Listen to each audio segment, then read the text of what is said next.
calls from here to here when you're in the gym or you've left your phone. So you can still receive your calls here. Because now your SIM card. So how does it work? You get two SIM cards of the same number. What about if I wanted to put my own leather strap or something like that? If I didn't Now you buy other straps. For me, my take it, I don't want to say a lot about it, but from what I'm getting, even with the people who are using Apple, is right now if you want to buy an iPhone and then you go for 6 or 6 plus, you feel like you're buying a Samsung. Yeah, We have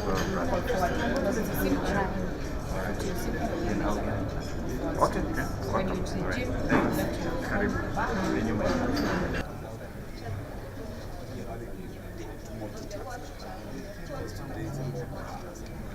I have my watch, I have my galleries, I can always adjust this, and then it gives me the option to copy paste. But it's not really available to Snapchat. So these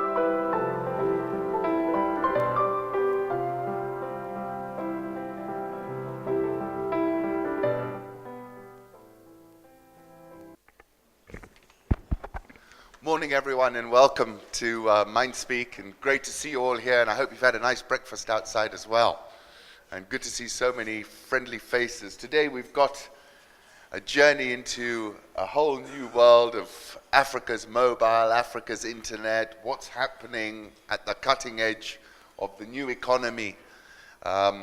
Yesterday I read this report that came out that Kenya is an outlier in the new economy. And that's what makes me really excited about being home, because I think that's a very exciting space to be in. And I was sitting outside and I asked, talking to Manoj, and I said to Manoj, you know, what's the revenue of the business that, you know, we're talking about here in sub-Saharan Africa? And Manoj said, you know, from Kenya, we run 16 countries. And in 2015, we want our revenues to be $2 billion. And I went, wow. That's a big number, and to be honest, I didn't even know it was that big. So, first of all, you know, just to put it in a context, Samsung is a machine. I was looking also at two other things before I go to Manoj's resume. Two other things I saw about 2 weeks ago. The South Korean government was saying that Samsung hold more than $20 billion in cash. This is one company in the world. You know, we did a Eurobond for $2 billion. They could have bought our Eurobond with the cash in the bank 10 times over, which is something to think about. And it really is extraordinary. And then, you know, people always say, if you look back at independence, our economy was the same size as South Korea's. And this morning, as I was tapping through the data, Samsung sales are $230 billion. Our GDP, even after it is recalibrated higher, it's going to be calculated higher, is about 1/4, less than 1/4 of Samsung. That's one company's sales. So it's a really fantastic story that Samsung represents, and I think it's worth. I think the lessons for us is, you know, we don't want to just rely on our natural resources. There's all this human capital, and we could learn a lot, I think, from how South Korea turned the booster on their human capital, because they don't have any oil, they don't have all these things that are exciting us. Manoj Changarampat is a close friend, a dear friend in point of fact, and he's the director of the IM, which is Internet and Mobile division of Samsung Electronics East Africa. And I had the chance to speak to him about his career a little while ago, and he's a well-rounded telecom professional, been in Africa for the last 12 years, and if you think about the whole internet mobile revolution, it's really happened in that period. So Manoj has been at the front end of that, and prior to that was 10 years in the Middle East market. Educated in India, holds a bachelor's degree in electronics engineering and an MBA in marketing. He joined Samsung East Africa in May 2012. Before joining Samsung, Manoj worked for Nokia for 5 years, June 2006 to May 2011, and I don't need to remind all of us Africans that Nokia has been a very big brand as well in that period in Africa. He held multiple roles from account director, head of GTM, to head of marketing, thus consolidating his experience as an all-rounder. Spent 4 years in East Africa, April 2006 to October 2012, before moving to Nigeria as head of the division, primarily distributing Motorola and other products, responsible for Uganda, Tanzania, and Rwanda. In the Middle East, Manoj had held various positions from account manager to project manager in Dubai and Kuwait. Has traveled extensively, interacted with multiple geographies and people, and this is what the last sentence, which I just want to tell you. His passion is building and nurturing startup companies, and he's heavily engaged in the ecosystem, building the new ecosystem and the interactions in it. And actually, you know, in my journey through MindSpeak, I meet so many of our people, all of you here who have ideas, who want to start businesses. And I'll just say that Manoj is the sort of guy you'd want as a mentor, because he really is passionate and he knows his stuff, as I've just read out. It's a really great privilege to be introducing Manoj today. There's so many things which I'm going to, one last thing I'm going to touch on. You know, I do a lot of economic analysis, and part of the tricky thing in economic analysis is the data. Our data isn't that great. There's a lot of data gaps. And we were talking one day, and Manoj was saying, that's a challenge we had in Nigeria as well. Because if you looked at the average salary, it was this figure, but when you went to somebody's house, there was a new fridge, a new TV, and you thought to yourself, how is this working on this salary? So lots of insights I've gained from Manoj, and lots of interesting information. And I'm looking forward tremendously to hearing what Manoj has got to say. And Manoj, the stage is yours. Thank you so much.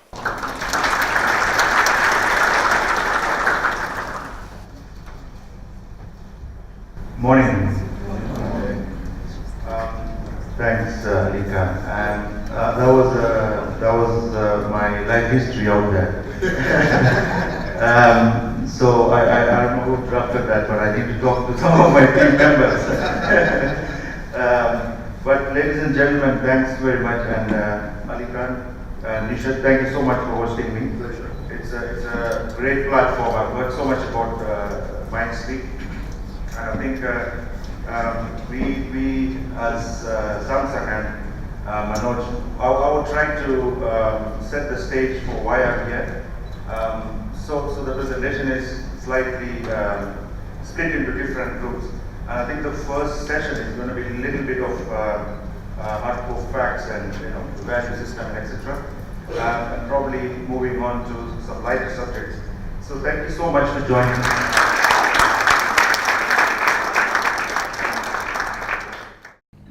It's been a long journey. I mean, if you look at Chairman Lee, who started up the company as a trading company in 1938, and moving into electronics in mid and late 60s, and here we are. I mean, we are now talking about innovation, talking about cutting-edge technology, not just in mobile phones and tablets. We are into consumer electronics. We are into business-to-business solutions. A little bit of a software and solutions company as well. You will also notice that, I mean, following the formation of the company, the current chairman took over in 1987, and of course you would find some smaller details, like there's been a breakup of Samsung Group in 1987, but the Samsung Group, as you see now, was spearheaded by the current chairman. And there was a Frankfurt declaration where he changed everything, and we are particularly, leading in a few segments: mobile phones, smartphones, very big in semiconductors, especially in building memory chips and processors, for people who didn't know about it, and also in the display technology. So. I thought I would also share what Samsung stands for in terms of values. Can everyone see what's on the screen, or it's a little bit blurred? I don't know whether. we could adjust the projector. But I'll just quickly go through. So our core values are about people, excellence, change, integrity, and co-prosperity. These are our values. This is where we came from, and these are the foundation or the pillars of our organizational culture and the way we work in our company. Just looking at the performance that Ali Khan wanted me to present. So this is actually 2013 net sales. So we clocked $268.8 billion in 2013. And then we came from somewhere around 173 billion in terms of total revenues back in 2008. So we have grown considerably year on year. And I think it's been a great success story led by our chairman. We also can talk a little bit about the net income, I mean, perhaps of interest to you as well, which you talked about this morning. We declared a net income of $26.2 billion last year. So we've got a great journey ahead, and I'll take you through some of the things that we are doing as Samsung Group. So if you look at on the left-hand side, I mean, those are the affiliated companies, or those are the groups that you will find. And under each group, I mean, you will find multiple companies sitting here. So, for example, overall, I mean, we're talking about electronics, heavy industries, chemicals, financial services, and others. This is actually what Samsung Group is all about. It's not just about electronics. So we've got huge support structure coming in from different affiliate companies. So few of the notable companies you will find here, such as Samsung Electronics, Samsung SDI, Electromechanics, SDS, Samsung Display, and Advanced Glass Technology. And if you move into heavy industries, it's quite a big ticket items here. We'll see we've got a huge construction company called Samsung C&T. We've got heavy industries who are into shipbuilding. So we build ships which can break the ice. Actually, icebreaker ships is one of our core competencies in Samsung. Moving on to Samsung Engineering and Samsung TechWin. TechWin is slightly of aerospace, sort of, you might have heard about CCTV, the solutions that we give. So now that's under a company called Samsung TechWin. So now how many people know which building that I'm showing on the screen? So that's Burj Al Khalifa in Dubai. So that's now an example of what Samsung C&T can do. So we build this. We are the construction contractors for Burj Al Khalifa. I mean, things that, we don't know in Africa. So we hope to get C&T as well into the country and into the continent, and to build some iconic structures. So one of the other iconic structures I can talk about Samsung C&T is they built one of the towers in Petronas Twin Towers in Malaysia. So quite a big engineering firm, quite a big construction firm, Samsung. And we've got also, very big interest into Samsung Chemicals. You would see that we've got 4 companies. I'm not going to go through every bit of it, but like I said, this information is available. And moving on to financial services as well. So how many people would believe that Samsung has got life insurance? It's that kind of conglomerate. We one of the leading life insurance companies, fire and marine insurance, Samsung Card, Samsung Securities, asset management, venture investment. So we have got a full portfolio of financial services sitting under Samsung Group as well. Now coming into the last bit of what Samsung Group is about. One of the biggest companies that are present in Kenya, we've got Chail. Chail is our advertising company. We've just opened an office in Kenya about a year ago. They do pretty much all of our marketing services, and of course for other companies as well. But also, it's worthwhile noting that Samsung owns some hotels. So one of the hotels that we're quite proud of is Hotel Sheila in Seoul, and also an extension of it is as a duty-free services that Sheila provides. So if you ever travel to Seoul, you would find the duty-free run by a group called Sheila, and that's owned by Samsung. And then the second part of that services is that we've got the research institutes, we've got hospital as well, universities, also into biologics and a few other new growth segments. So just to go on to speak about what Samsung has done in terms of developing and building the affiliate companies, is that really what it is about is we are watching the mega trends. So I don't have any information, but I'll just speak to you what mega trends about. So there's a team of researchers now looking at what mega trends are about, what's going on in the world in terms of the mega trend. So one of the mega trends that we look at, significance for me, is that we see the businesses happening out of metropolis or a capital. So for example, Nairobi. We believe that, for example, in mobile phone business, 60 to 65% of the business is done out of Nairobi.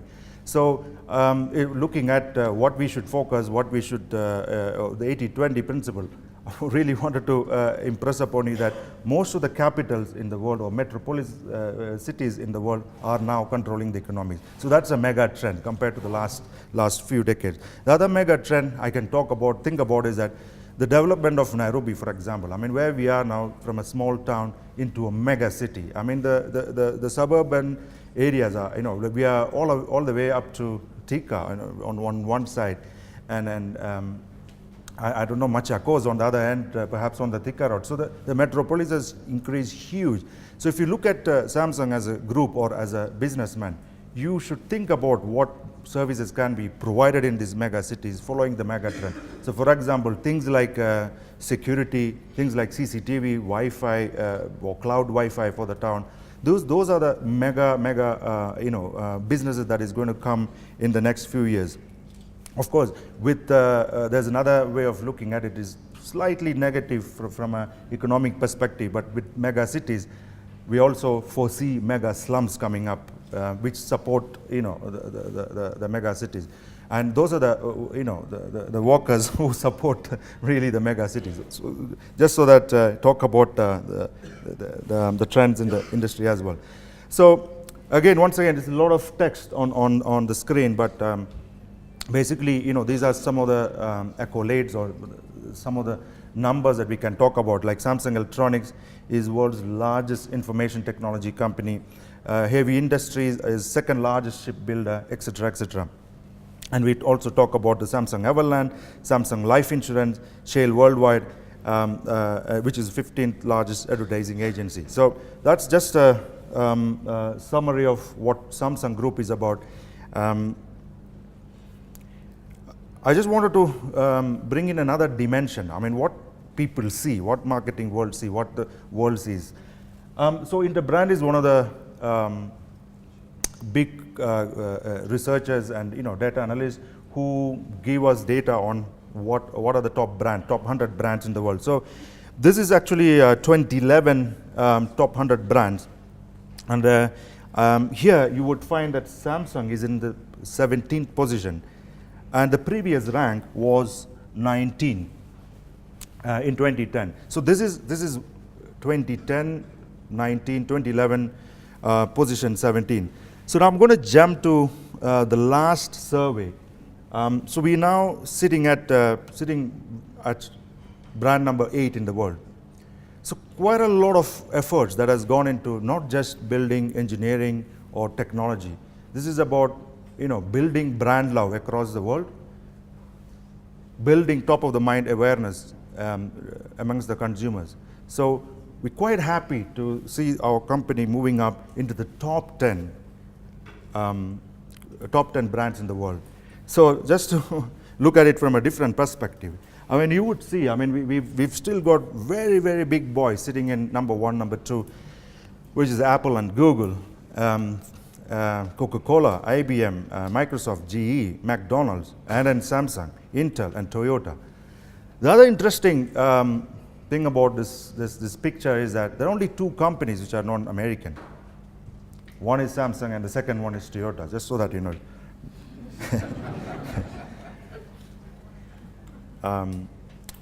And interestingly enough, in terms of ecosystem or the mobile ecosystem or internet ecosystem, you can see that Apple, Google, and Microsoft are very, very, very well placed in terms of the brand. not to mention, I mean, of course, the Cisco's, the Amazons, and the Pepsi, Oracles, SAP, lots and lots of American companies. All right, so so that's where we are. So we closed at brand number 8. There's a lot of ambitious plan behind it. I'll perhaps show you in a bit. The other important thing about this particular chart, there are some numbers on the corner, on the right hand side, right and bottom corner. It just shows the increase, or the percentage of increase the brand has, grown in the last 1 year, or in the period of measurement. So Google has actually grown 34%, and Apple has grown 28%. Samsung is sitting at 20%. So we still have a long way to go. That's what I would say. We still need to grow and become the number one IT or technology company from that perspective.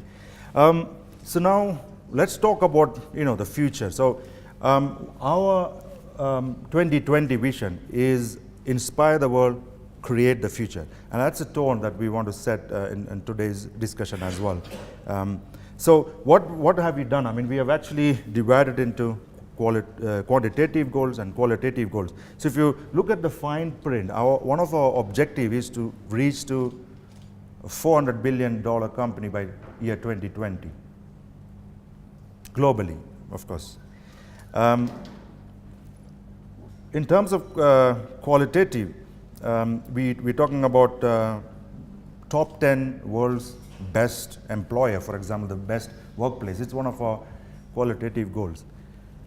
So we have divided that into a strategic direction, which is creativity, partnership, and great people. Of course, the business areas, it's slightly futuristic, let me put it this way. So we have actually split the whole. We believe that in 2020 there will be only 2 divisions in the company, which is infotainment and the other part being life care. So IM, for example, or internet and mobile, it will fall under infotainment. But what we are also doing, I mean, from our division, is that we have now got, for example,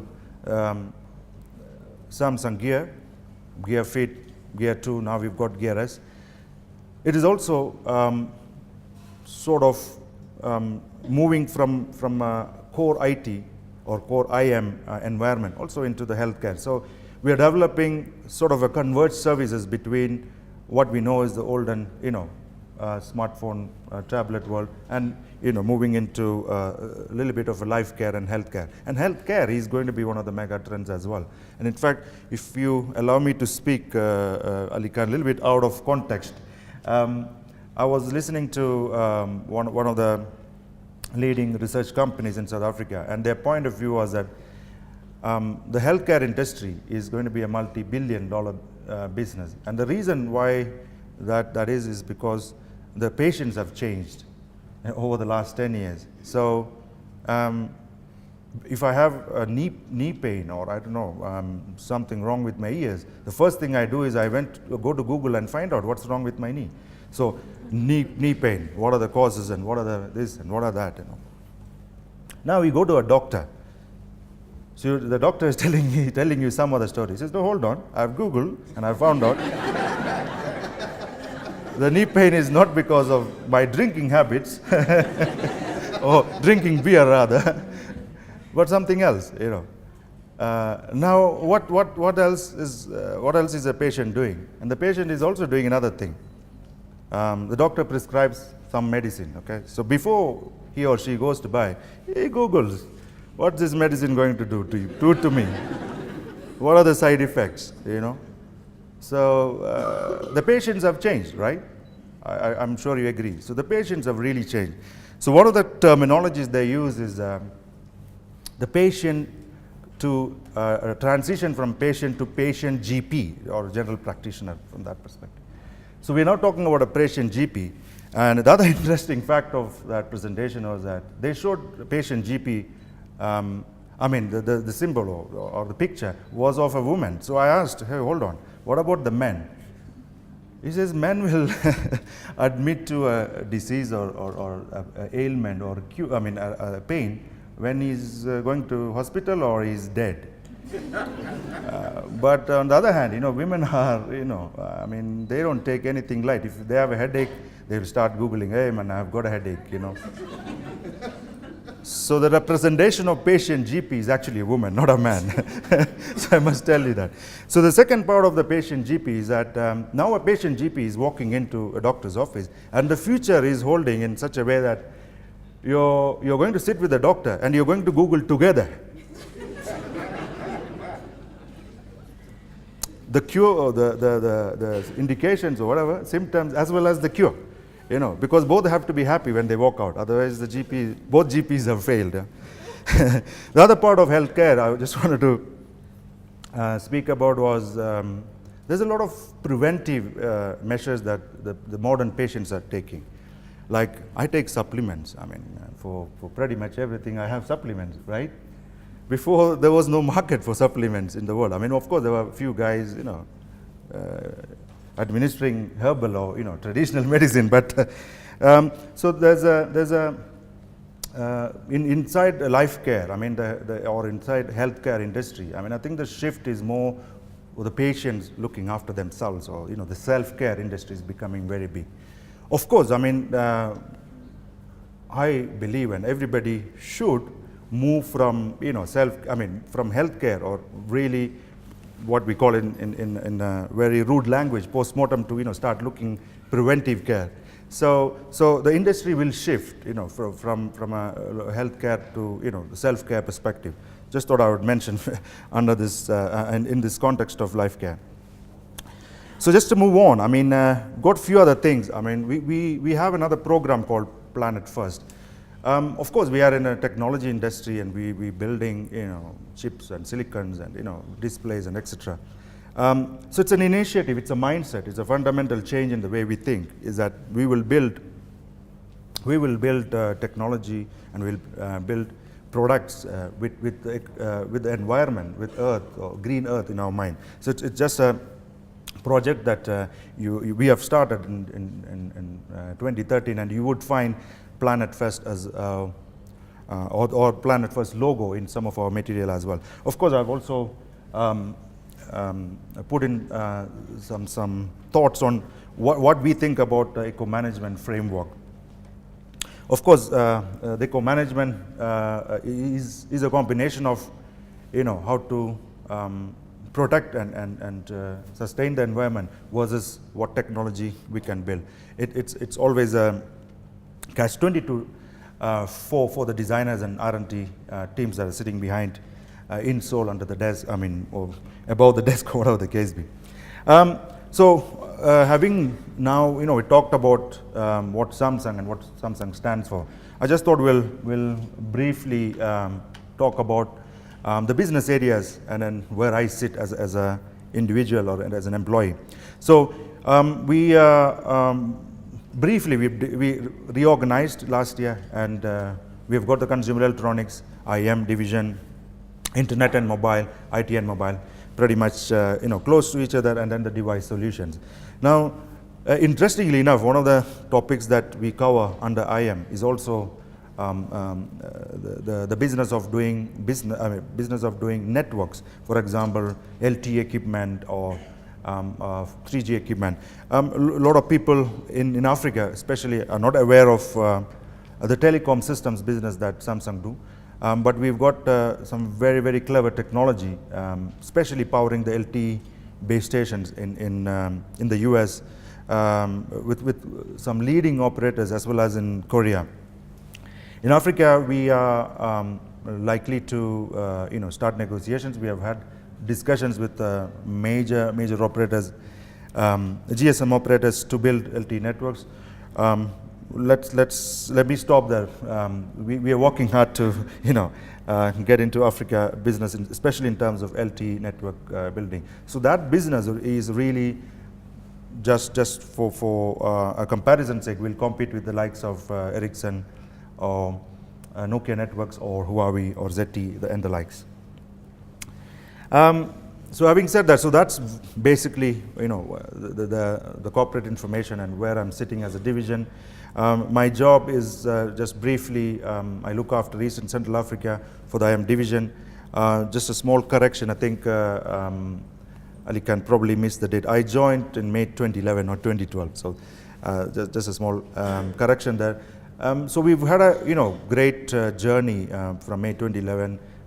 We were the challenges, and we had a lot of work to do in terms of fighting some of the biggest brands in Africa those days. So what has actually propelled our business? I mean, of course, we have got a strong team. Our core values, if you remember, and our strategic decision, we believe in hiring the great people and maintaining very strong team. So I also thought I would just give you a taste of what are the new products which we announced in the last 2 months or so. I'll start with Tab S. I mean, tabs have been on the forefront of our business. Tablet is also an area where we are experiencing very high growth versus the laptops. And I think one of the reasons that I want to highlight the reason for the growth is we have actually become more of a media consumers than media producers. So a tablet is a very good product or a device that you can go around with. It's a mobility device now. So in the olden days, I mean, desktop was desktops and laptops were the mobility devices. Now the whole thing is changed, and the laptops are now the new desktop, and tablets are the new laptops.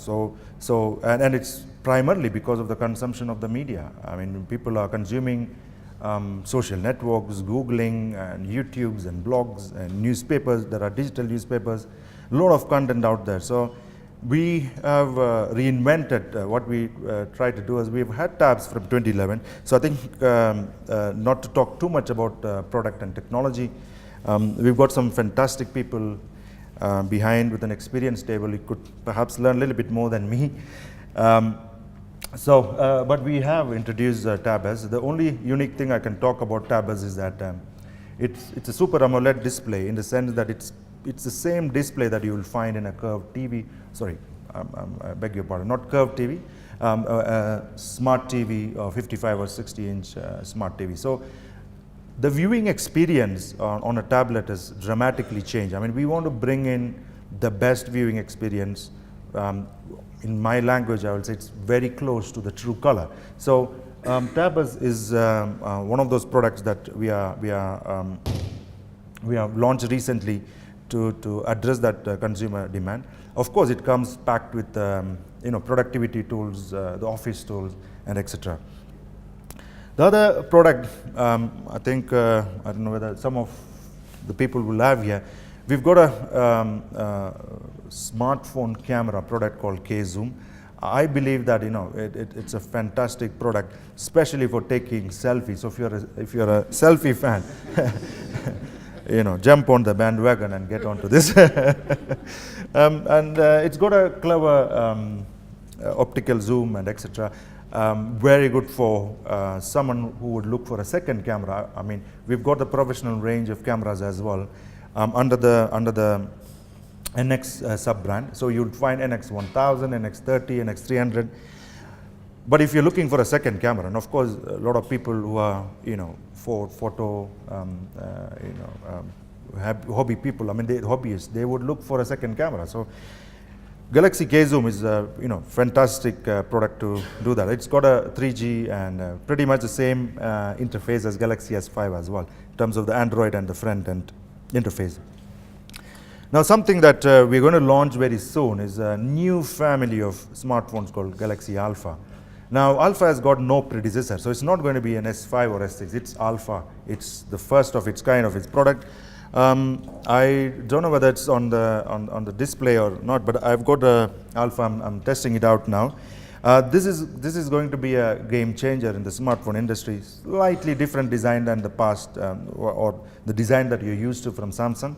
So I would encourage you to have a look at it and see what Alpha looks like. And then the last bit of it is this is about a week ago. We announced some cutting edge products in Berlin during the IFA show. So what was, I mean, this is just a quote from Forbes. I thought I would do more of industry industry analyst quotes than, you know, marketing myself. So we launched Note 4 Gear virtual reality device, Note Edge, and a few other products. So this is what the Note 4 would look like. And we also announced something called a Note 4 Edge. So the speciality about the Note 4 Edge is that actually if you look at the right hand side, the AMOLED is already, the screen is already curved onto the edge. So with that product, you can actually have multiple screens. So in the front fascia, you can perhaps watch a movie, but on the curved display, you can have the notifications on a scrolling bar, or we can play around with it. It's quite an innovative product. We are the first to launch in this edge tech, or I mean curved LED, curved Super AMOLED onto a mobile or smartphone.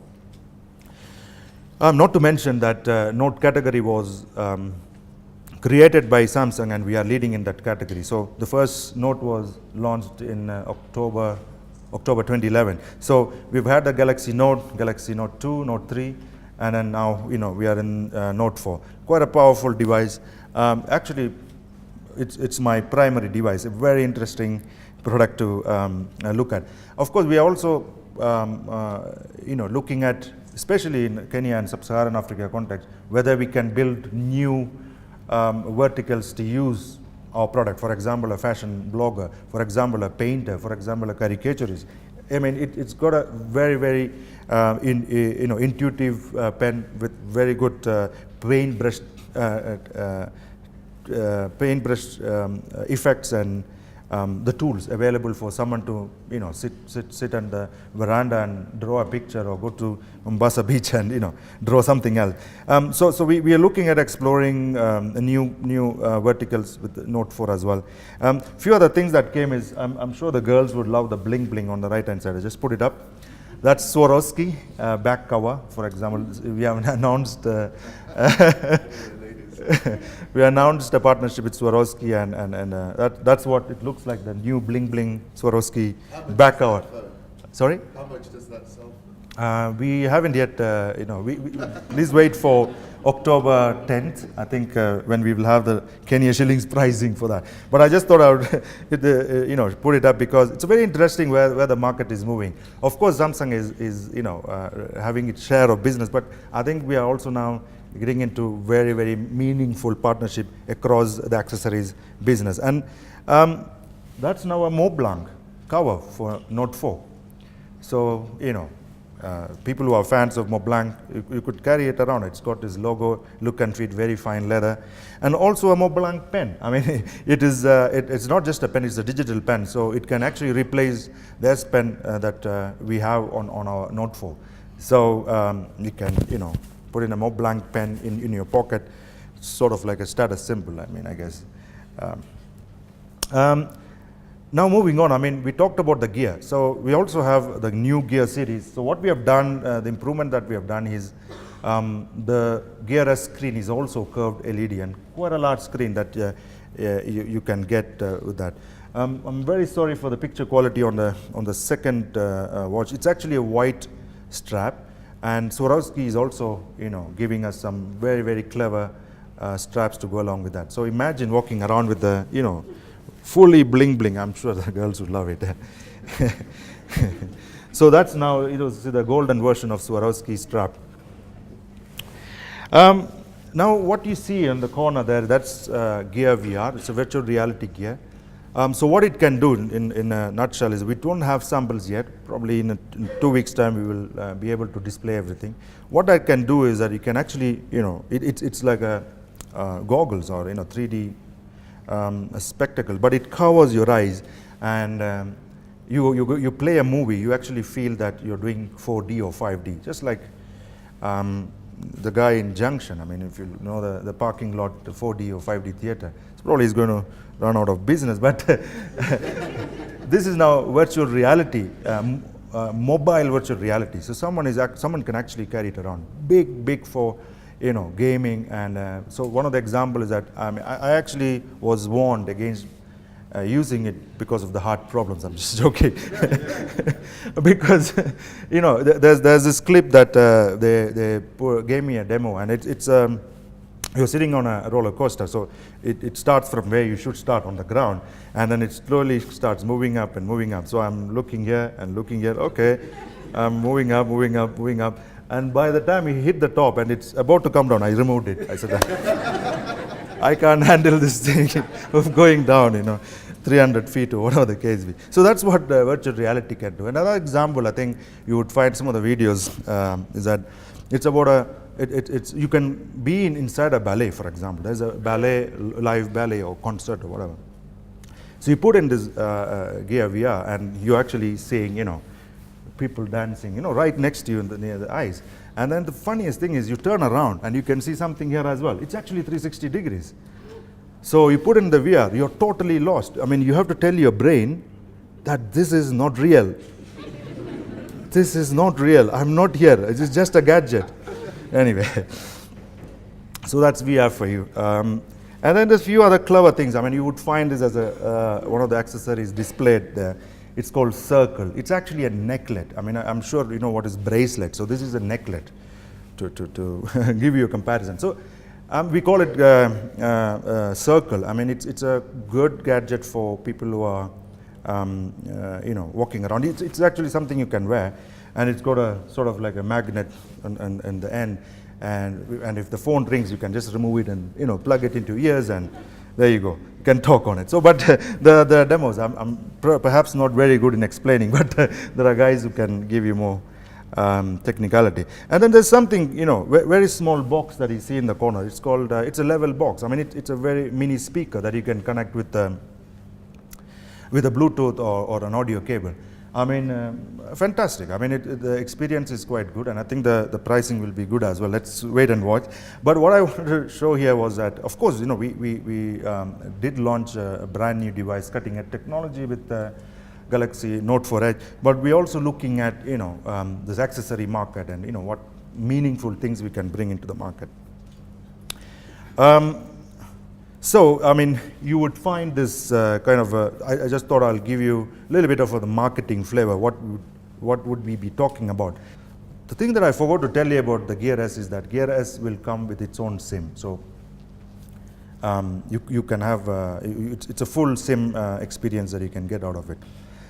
Of course, Gear VR, I mean, we launched it in partnership with Oculus, and that's, as the word really says, it's beyond imagination. And then the Gear Circle, I mean, it's a unique wearable design. So this is just a flavor of how we go out into the market, or the go-to-market perspective of it. Now the last bit being, this is a little bit of a antidote or anticlimax, is that what is the biggest opportunity? I talked about a lot of nice things here, cutting edge technology and all that.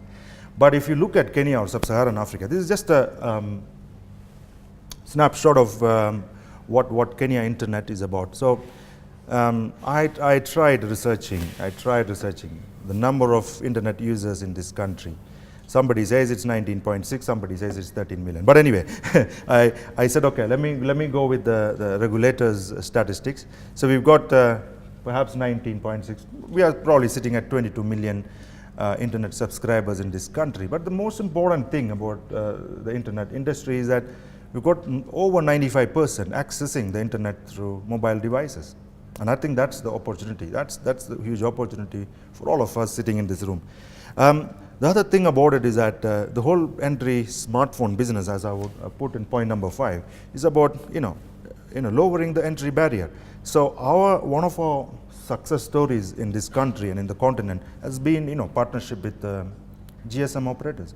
I mean, it's always worked well, and they are the ones who provide really the bandwidth.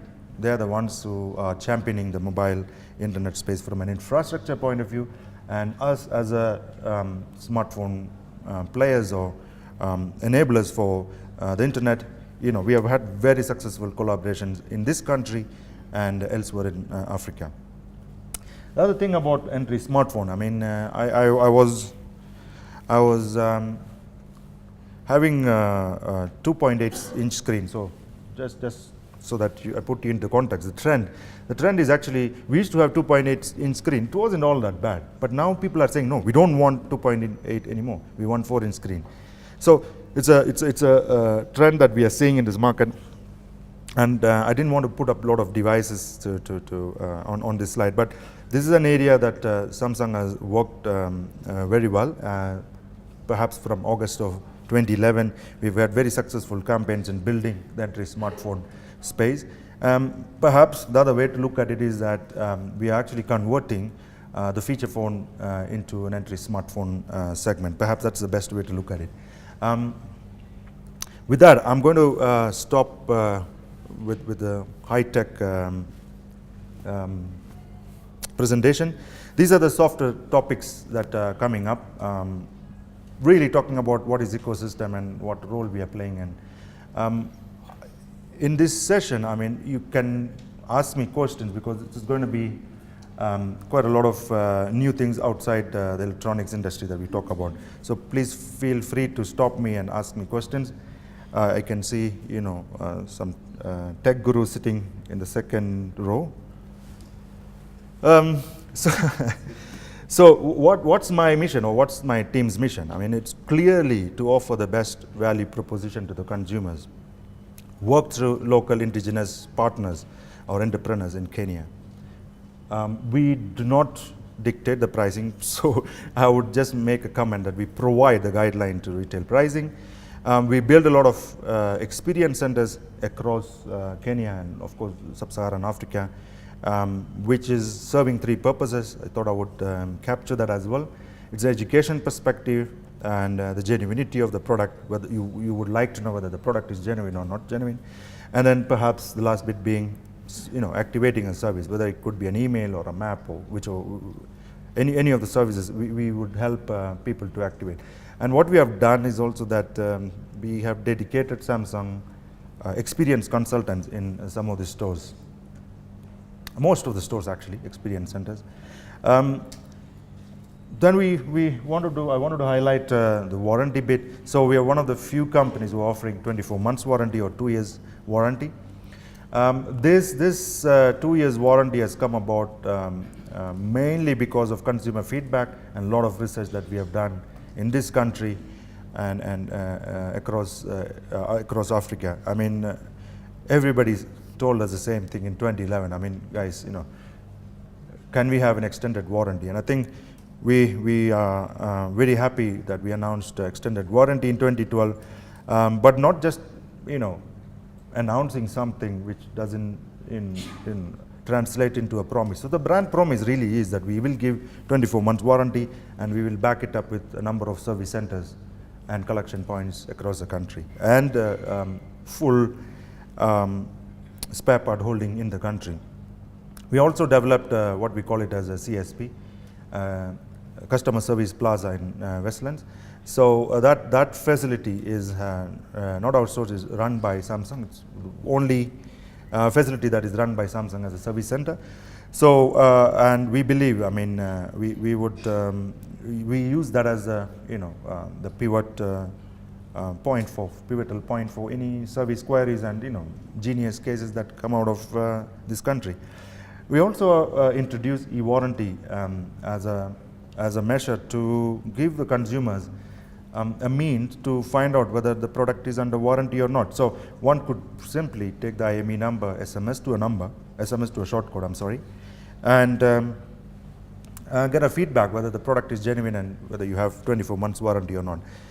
It's been operational probably 4 years thereabout, and I think we are very, very proud of e-warranty system that we implemented. A lot of regulatory agencies have also, given us credits for building such a robust SMS-based, peace of mind sort of system. Finally, our commitment is to the consumers, and the enablers are really the support structures. The enablers, in that sense, it could be an indigenous retailer, it could be a distributor. They are support structures. So our commitment will remain firm to the end users or the consumers. Now, looking at the ecosystem at the large from a different lens, and to breaking it down. So who are we talking about in terms of the ecosystem? So let's talk about universities. So we do have some strategic alliances, partnership with some of the universities, example Strathmore University and iLab Venture. And then the students as well. I mean, we do what we call it as an outreach program or boot camp. So we go into multiple universities in Kenya and across East Africa, training students free of charge how to build a mobile app on Android platform. We had done it in the past on Bada, which is our own platform as well, but we have moved since 2012. We moved to completely to Android platform and Android mobile app trainings. We also work closely with developers. So Kenya perhaps is leading in East Africa.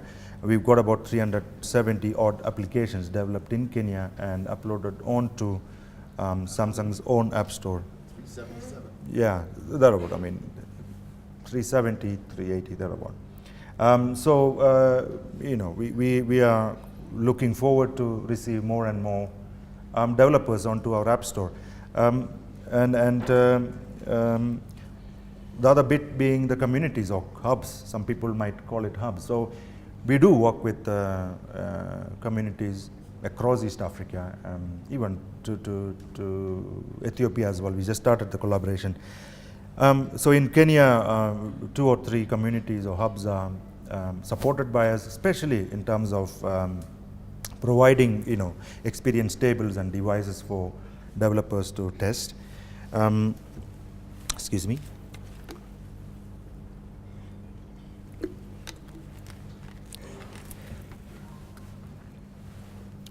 The other bit being very strong traction and demand coming from the consumers for the content. So we have done 1 or 2 things. We're still looking at the ecosystem at large and see what best we can do. But we are launching what we call it as K-Hub, K for Kenya, of course, through which you know, the consumers can get access to some of the content and content providers in the country. So consider you know, K-Hub as a sort of like an integrator or integrated platform sitting as an application on your mobile device or smartphone. In terms of bloggers, I mean, we have worked with bloggers, but we are looking at expanding our reach into different verticals. And one of the things that I was talking to the Bake team the last time was that I hope Ali Khan, you're listening. I mean, we want more and more professionals to start blogging. I mean, I think that's where we find a little bit of a gap. I mean, why don't you share your knowledge with the rest of the people? And so would be a doctor, or so would be an HR professional, financial professional. So I think I'm really looking forward to seeing more and more bloggers coming from all verticals and all specialities. With all due respect to bloggers, I mean, you're doing a good job, but I think we still need some some known professionals to start blogging, which will be interesting, and then of course we looking at working with some technical gurus as well, in terms of, I mean, the feedback from the product, the services do work or they don't work, etc. And then the journalist community. I mean, it's one of the most matured journalist community that I've ever found in the African context. So I guess this is a very big piece in our ecosystem. Of course, we work with the regulators and government. So I'm pretty sure that you have seen the latest announcement from CCK. I beg your pardon. It's called CCA now. That I mean, they would put a ban to all products that are not type approved. So I think it's a good move from CCA. We love it. Our products are type approved, so we believe that all imports will be genuine and good products. We work with the government in different capacities as well. Excuse me. We also provide solutions like smart school, solar powered internet school, some solutions on tablets, etc., etc. Of course, we work with a number of clubs and known sports associations and other entities in the country. And finally, perhaps I thought we would talk. I would also talk about the venture capitalist business, or those enablers for the startup companies. We have come across one or two. We've talked to one or two people, really from a perspective of how Samsung can play a role in the whole ecosystem and develop a community at large. So I wanted to put up this picture because this is a picture of ecosystem, I think about 15 years ago. And the picture that I showed is slightly different from the picture what you see here. This is about what ecosystem means, from a green earth perspective, or what happens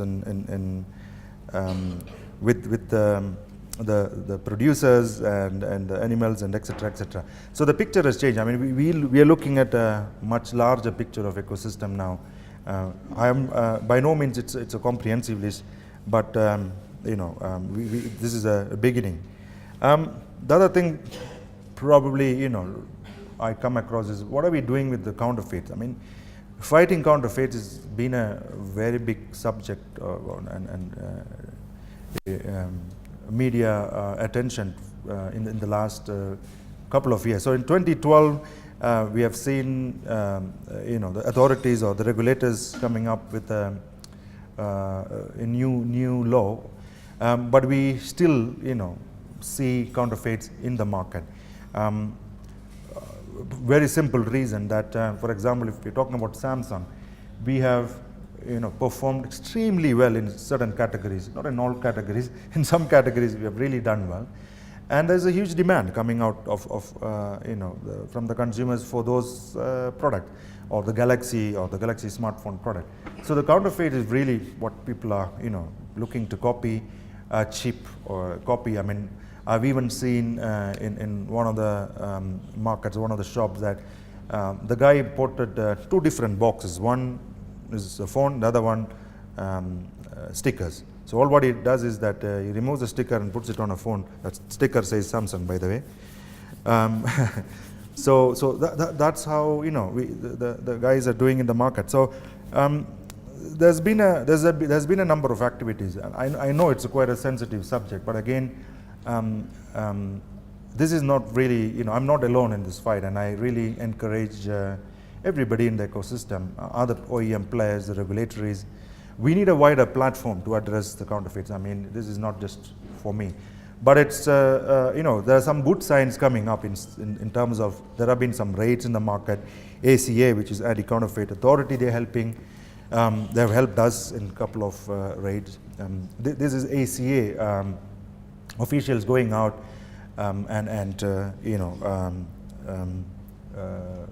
seizing the products and etc. etc. Of course, anti-counterfeit product, the government doesn't benefit, the KRA doesn't benefit. The CCK or CCA, I mean, they are not sure what product they are selling. It's not by no means type approved.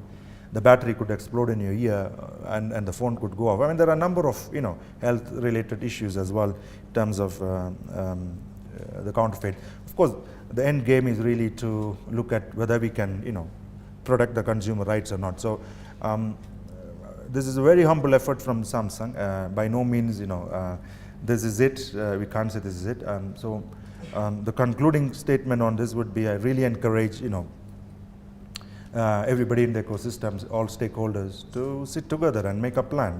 We need to perhaps educate the custom officers what is counterfeit and what is original. I don't think the custom officers, probably the border security, they probably wouldn't know what type of products we're bringing in. So I think we would need a larger platform to talk about, and you can call me anytime on if you want me to talk about counterfeit. And then the other bit of the ecosystem is, what are we doing with e-waste? Once again, e-waste is really not I mean, something that I should talk about, but for the interest of people, this is a common question that I always hear. We are bringing in lots and lots of gadgets every other day. So people wonder what happens to the old and the faulty one. I have no idea either. If you come to my house, I can give you 20 different gadgets from 1970s all the way to now. I mean, different phones. It's just there. I don't know what to do about it. There is nobody who knows in this country what to do about e-waste. I think there's a huge opportunity. I think there's a huge business opportunity for some e-waste companies to go around collecting this waste. I mean, if you look at a country like Singapore, I mean, they collect e-waste. They actually break it down into different pieces. They chuck the display, they chuck the keyboard, talking about a mobile phone. And they only collect, for example, integrated chips or the ICs. Because what they do is they actually recycle the silicon from the IC and they use it to build solar panels, for example. So if you look at solar panels, it's also built with silicon, it's the silicon material. So if you've got, I don't know, X kgs of, silicon, you could recycle and, build something else with it. So, so is somebody else who's collecting, the copper in the integrated circuit, someone is collecting the display, someone is collecting the battery. So there's a number of opportunities to break down an old radio or an old television or a mobile phone to build a very sustainable e-waste company in Kenya or East Africa at large. I mean, we have done a number of campaigns. So you could see my colleague Robert talking to CCK. I mean, we have sort of participated in a campaign called Give Up the Fake campaign back in 2012. But I think that was, one of its kind, and it's one soft kind of event. We have been engaged in that activity because we haven't seen much platforms to be engaged. So I guess as a community, as a team, perhaps we could build more and more events to, give up the fake or give up or throw the old products and, for the sake of the ecosystem.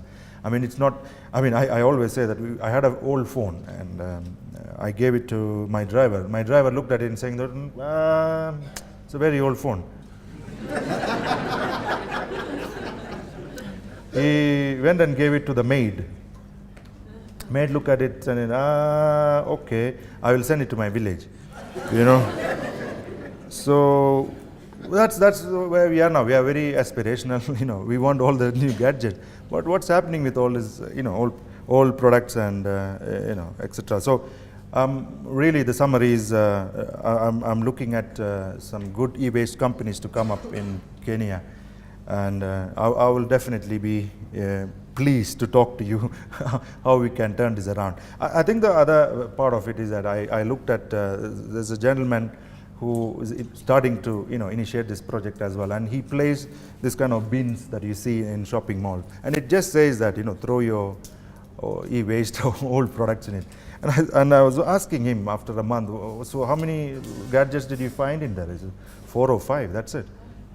Because a Kenyan says now, why should I give anything for free? I need something back. So there's no incentive for anybody to drop an old phone or a faulty phone into a box. And people look at this box, somebody is collecting and making money anyway. So I think that summarizes the e-waste subject. I just thought I'll put up some interesting things about the content and the ecosystem. So on the left hand side you will find our program called Learn to Code. That's the boot camp that I talked about. So we go to the universities to develop more and more developers. So this program, actually this creative, is from Uganda. It's actually ongoing right now, and my team is coming back today. Of course we work with the likes of Outbox and Garage 48, etc. On the right hand side you would find some of the content, very meaningful productivity tools that you will find on the right hand side. So I talked about the Samsung K-Hub, so you could download it from Samsung App Store, or we call it now Samsung Galaxy Apps. We also did a partnership with Kenya Law. The application was developed by the students or the team in Strathmore University, and Kenya Law Reports was made available to Samsung products about 2 months back. So what Kenya Law, KLR as we call it, is what KLR does to me, for example, is that I can, I don't need to have a constitutional book or etc. I can actually go into the app and look, hey, can I drive a car with tinted windows or not, or something else. So it's a useful tool for consumer, but it's also a good tool for law students, he or she can do a little bit of research from KLR application. And for the lawyers, I mean, it also gives a facility to see what are the cases and the case numbers, what's going on. So it's sort of like a schedule of events, and the happenings in the court can also be viewed through KLR. So the other part of it is I just thought I would mention, before coming to this session, I just thought I would Google, and find what's our footprint on digital. So 2 examples. So the bottom one, for example, I just Googled Samsung, and it came back with 544 million hits on Google. It's quite a phenomenal digital footprint for a company like Samsung. And of course, I also looked at Samsung announcing, the Note 4 Edge. It came back with 16 million results. So I think there's a softer side. I mean, quite a lot of interest for Samsung and Samsung products on the digital platform. Of course, few projects that we ran recently, and the last bit being working with Bloggers Association of Kenya. I can see a couple of representatives from BAKE sitting here. So these are some of our partnerships in the country. For on Instagram, we've just started a new project called Zoom into Life, because we announced K-Zoom, and we wanted to build a campaign around it. And Instagram is pretty new in this country, I must say. But we've got very good interest coming in from that platform as well. This is something my team wanted me to present. So this is about, that's me, the picture, if you didn't recognize me. I received an award for best practice from Frost & Sullivan in Cape Town. Now, Samsung is known to have, get multiple awards and accolades. So it's not about Samsung as a global brand. The 2 things that really made us proud is that, one, because the award was for Kenya office, and the efforts that we did in Kenya in terms of smartphone strategy, as it's written here, Kenyan mobile phones competitive strategy, innovation and leadership. And what has helped us to get this award is initiatives like e-warranty, the support that we give to the local community in terms of bloggers and ecosystem. Things like anti-counterfeit, partnership with ACA, the e-waste. So these are the initiatives that has allowed us to, win this award. And I'm very grateful for my entire team who has worked hard. Some of them are, here. Thank you so much, Samsung team, for, making us proud. So it's very, very new development. And one last bit that I wanted to show is that we also do a few CSR programs under a project called Hope for Children. So here you would find, this is a project from Ethiopia, where we gave out solar lanterns to the community. The number of programs under Hope for Children. In Kenya, one of the initiatives what we have done is we built an engineering academy in Westland, just along with our customer service plaza, where we train young technicians out of university how to troubleshoot and repair our product, ranging from a washing machine all the way to televisions and tablet. And these guys they graduate, are absorbed by some of our partner companies, some of our authorized service centers, and within our retail footprint. So it's been quite a successful project for us. I have a colleague here, Mugo. If you have any questions, he's the guy to talk to. So that's basically from my side. Once again, those are my contacts. Thank you so much. Over to you, Ali Khan.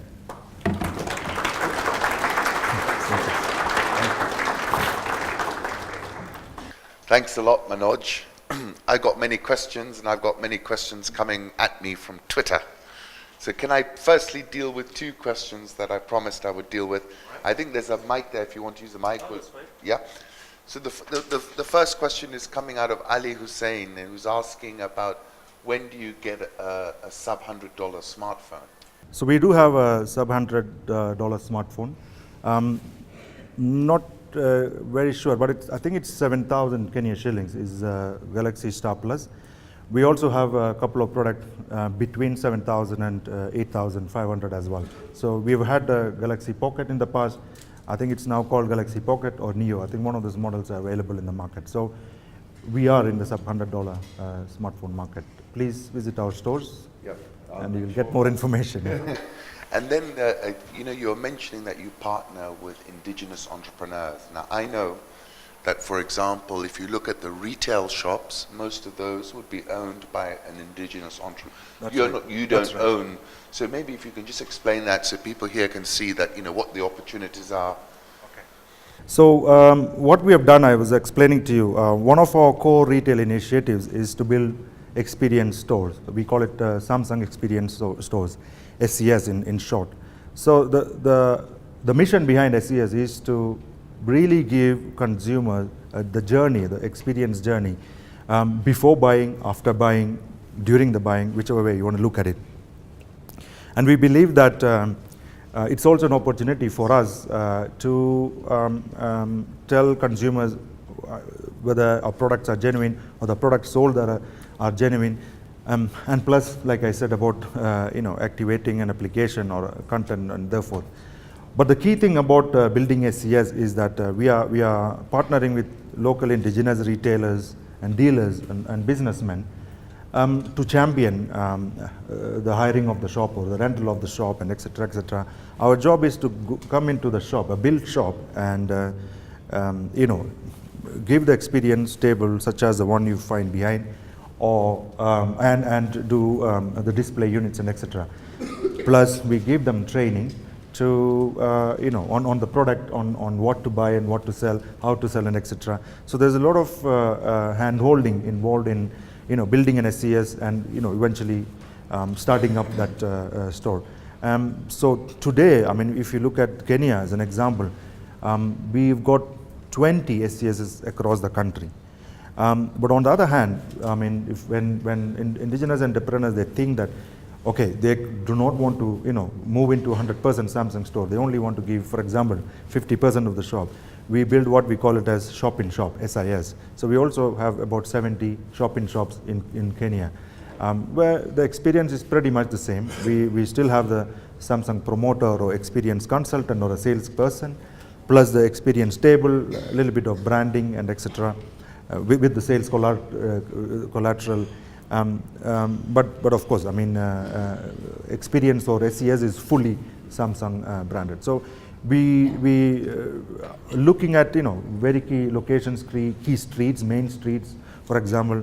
But we are quite happy to tell you that we even have a full SES in Kisumu. I mean, we opened it the other day. So we are across. I mean, Eldoret, Nakuru, Mombasa. Meru, we are looking at setting up one now. Nanyuki is almost completed. So we're pretty much in all parts of Kenya. So that's one area where people could come up to you and say, absolutely, look, I'm from, for example, Mombasa, I'd like to open a retail store there, and we could knock on your door. We could look at a partnership. Now, my final question before I throw it out to the audience. You made some very interesting observations to me one day about the society. You said it's very young, and you were able to characterize it. Can you share with us some of those thoughts of, because the demography, sometimes I look at like Twitter and, I really feel ancient because everybody's so young and it's fantastic. But the point I'm making is that, in our society today, what you were talking about mega trends, but tell us a few trends that you're seeing about us, who we are, what we're talking about, what we're interested in. I know we're aspirational. I mean, I think that's why this has been such a great forum. But what have you observed, Manoj, in this 10 years of looking and being at the cutting edge? I wear a different lens, perhaps. Yes. I think Kenya as a whole, I mean, is an example for the entire sub-Saharan Africa. I think it's a very unique society. No consumer will buy anything. They will not buy a Note 4. First question they think to themselves is, should I buy a piece of land in my village or should I buy a Note 4? Because it's 60,000 shillings. Yeah. So they question and evaluate every single business opportunity in the country. As social media, I mean, this is one of the most active societies that I've ever seen. The reason being, like I would say that, like you said, you're ancient and perhaps before, I don't know what other word I can use, historical perhaps, or furniture or something, in a museum. But for some of us, trust me, I mean, we can live without a smartphone for a while. I mean, we can go on holiday. We think that it's something that came into our life before after we were born, and before we became independent as an employee or whatever. But today's generation, I mean, the smartphone came before them, so it's like eating, breathing. It's part of the the Maslow's theory. I mean, if you look at the basic needs, I mean, perhaps interesting enough is the last layer is very basic physiological needs. So for example, shelter, food, etc. Though that's the bottom layer in Maslow's hierarchy. But today, I mean, below that you have to draw another box saying that Wi-Fi. That's now. Before food, or that's the generation we are living in. So for the new generation, I mean, it's given. I mean, so when you ask my daughter, I want a phone or I want a smartphone, you can't question them. I mean, they think that it's supposed to be part of the human rights, part of the constitution. I mean, I know that in Finland, for example, they made a minimum 2 Mbps connection. I mean, home connection is part of a basic human right. That's in Finland, for example, in a Scandinavian country. But that's the generation that we are living in. So I think that's the observation. For us, smartphone is good to have. We use it as a business aid tool, etc. But for the new generation, they were just born, and for them it's a necessity. It's below, like I said, any shelter and food and everything. And that's another thing that I want to talk about. The last part being a little bit controversial, I think it's one of the most resilient and societies I've ever seen in my life. Kenyans are quick to bounce back from any social or cultural problems. Within 2 or 3 months, they're back. They want to go and get their thing done, and it's visible in the GDP that Kenya is witnessing. No Kenyan is sitting back and saying, "Oh no, this happened. I'm going to," no. There is a regret. There is a sort of a mourning period, but they move on very quickly, and it's phenomenal. I've never seen such energy amongst any other communities around the world. So a lot of plus points here, and the last bit being, this is now supposed to be the center of Silicon evolution or Silicon Valley in Africa. So we have. Is it? Because is it, or is do you feel that? I mean, you wear another hat. He's very keen on I meet a lot of people with IT ideas, and Manoj is really keen on that space, and I think he's going to build a great business investing in fast-growing companies. Are you seeing a pipeline? Are you seeing? Is it happening? Is somebody out there going to sell his business for a couple of $100 million, and everyone's going to go, "Oh my word"? And are we near that point? Is the tipping point near, or? Good question. So I think perhaps going to be a long answer. We've got a lot of communities, we've got a lot of hubs, and we've got good developers. I think if the recipe is correct, I think really, I don't know, someone needs to cook it well, It's not about the ingredients alone. So I think the ingredients is there, the recipe is there. But we are yet to see that, properly cooked meal coming out of Kenya. There's nothing, there's nothing stopping Facebook or Twitter coming out of, Kenyan ecosystem, which is what I, wanted to prompt everybody. And I even, in different platform, for example, in a business enterprise platform, I was laying out as a statement, look, I mean, we have a lot of good solutions. We can talk, I can market, but I really want to hear from, the people. What are your workplace challenges? What challenge can I solve for you as a company or as an individual? If we need to, those are the, smaller things that we haven't fixed. To look at it from the pipeline exists, absolutely exists. We've got a number of startups, number of companies across different communities and hubs. But have they reached the tipping point? No, not yet. Maybe a mentorship is lacking. Perhaps an advisor role is missing. The other thing I noticed, especially for example in one of the hubs, is that they've got all this 50 techpreneurs and young developers sitting together. But one team or one group is refusing to talk to the other group, and I was saying, why? What is the problem? It's everything is secret. I want to have everything. I'm not very sure. So there is that sort of insecurity between the people who hold intellectual property to share the idea. So I think the fear is still there. Perhaps it will come out, which perhaps is the biggest difference in, for example, Silicon Valley. People collaborate a lot. I was talking to, I was sitting on one of the panels for judging applications, and fantastic product. But I looked at the UI and I said, oh man, this UI needs a lot of work. And what is UI? User interface. Okay, what I mean by user interface is that what consumers will see when they open an application. I said, why don't you hire a graphic designer? There is a graphic designer sitting next to you building a multimedia application. You just don't want to take his help. So you build a very, very solid product, but the UI is, ish. So we need to, collaborate a lot within the, the developer community. I'm not saying that there are no platforms existing, by no means, but I think there's a lot of work that can be done as an individual, as you, Ali, can, or perhaps me as Manoj. We can contribute and look at how to nurture these smaller companies into a bigger platform. And some of the applications or some of the development community presentations I've seen, the quality of business plan doesn't exist. And I was wondering, why are you not building a solid business plan? No, we don't know about a business plan. But then that's why the Google exists.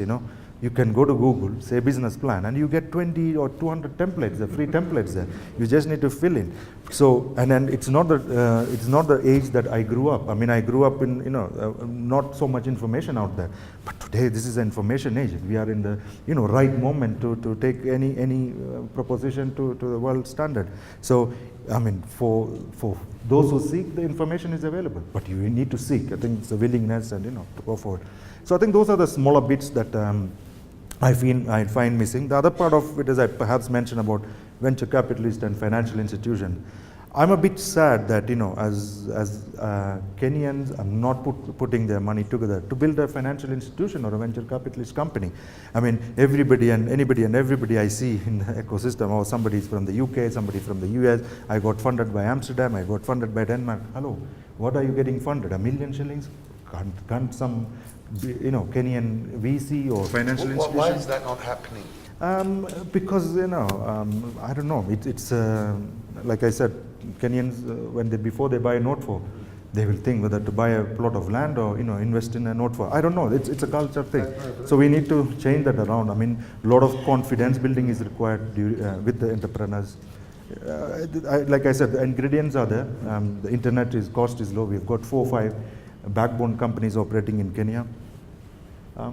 Maybe we should look at it critically. One of these days we'll sit down and chat. I would like to, I think, because I think people here in this room, we have more experience than people who are coming from abroad to maybe invest in our businesses that we should know better. I think there's an opportunity there.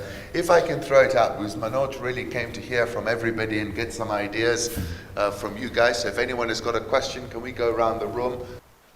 Hello, my name is Oki Odula. I do marketing communications. What I wanted to ask from the CEO is it Samsung Mobile or is it Samsung?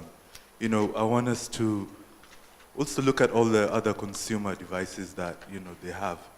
For example, Samsung has devices in the kitchen, for cooking, like stoves and ovens, but people don't know about it, and it's so efficient, it's so nice. And I think guys should know about it.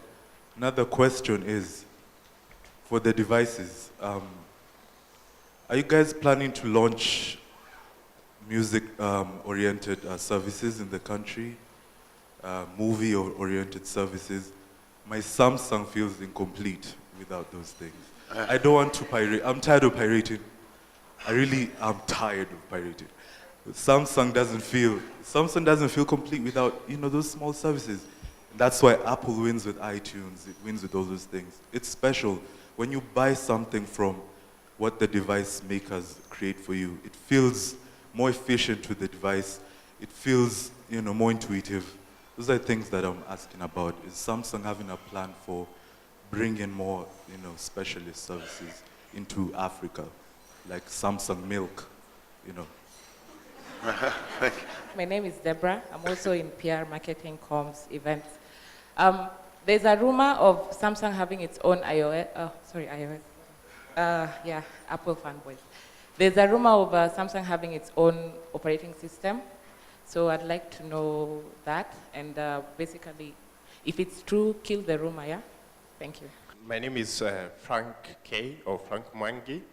My question is, you talked about the strategic direction, that is creativity, partnership, and great people. So my question is on the last one, great people. How do you how does Samsung Kenya, to be precise, value the role played by your human resource, and how do you motivate them? It just struck me that you value great people as a strategic direction. And maybe my last question is, are you guys twins? It's scary. Irish twins.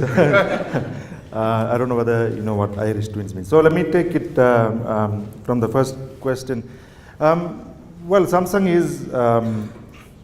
has got a large consumer electronics team. We've got very how do you call it, spread out distribution within the Kenyan landscape. Some of the leading ones being Nakumatt and Hotpoint and few other outlets that you would find our appliances in. Yes, I think you have a very good point. I would take it as a point for us to improve our communication to the consumers. What else we can do in the kitchen and outside the kitchen. I will take that as a improvement area for us. The second question about music and video. So we did a project, for example, with Buni TV about a year ago, and Buni TV launched an application exclusively for Samsung devices for about 6 months. Of course, Buni TV is now moved on. It's available for larger number of devices and platforms, including a web browser. So that's one project that I personally oversaw in Kenya. The other bit of is that music. Yes, I mean you're absolutely right. So we did launch a product called Samsung Click back in June 2013. So Click was an initiative by Universal Music Group. So what Universal Music Group did was they gave us the catalog of 2 million songs into Africa, and they in turn went into every single market signing up the artists and so forth. But what I've done now is that we're just about to launch K-Hub. I mean, K-Hub is already available in Samsung App Store or Galaxy App. If you look at one of the things within the K-Hub is music. So I'm very keen to develop content either from a local TV or video content or music content. So if you have any ideas, you have my contacts right there. Send me an email and we will talk in the next few days. Operating system. Is that going to be a new operating system on your very fancy phone, by the way? Oh, okay, all right. The operating it's really system. Nice. Have you seen this thing? Sort of that one. Is this Galaxy? That's the Alpha. Right? That's the Alpha, yeah. Okay, so we started a project called Tizen. So you would find a lot of information tizen.org. It was initially it was a project that we started with Intel, but now a lot of other OEMs have joined in. So where is Tizen today? You would find it on a gear, for example, or wearable devices. Some of the cameras like NX300M, you will find Tizen burnt onto it. Tizen is not available on smartphone yet. Now the partnership that we have with NTT Docomo in Japan is perhaps going to see the first smartphone launched on Tizen, but we don't know the dates yet. But there is a pipeline for Tizen powered smartphone. We call it open than open, and we call, I mean, everybody says Android is, for example, an open platform. So I think Tizen will be open, more open than the open system. So just watch the space, but I can guarantee you that you would find some devices already working on a Tizen platform. If you think you are great, please contact us. There's no harm in we are a very open company. We are a very open brand, open doors. You can walk into our office to drop in a CV. You can contact us through, I mean, I'm not the HR manager, but I can, guide you. The HR manager's here, by the way. Yeah, the guy. Do you want to stand up so that anyone who's interested here? This is a man who attracts all the great people. So he knows all the tricks. I just know that it's our strategy. I'm joking. But please, we will engage ourselves into discussions to hire. But it's fairly open. There's no secret about hiring into Samsung. You can drop in a CV, walk in, email, etc. Thank you. Okay, my name's Francis Owino. I'm the CEO of RIF Limited.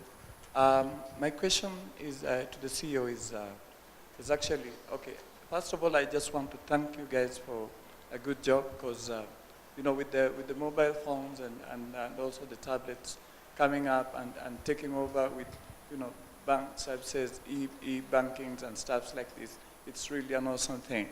But what I want to ask is, if you can come up with the gadget, or because the biggest problem that we have with our gadgets and devices is that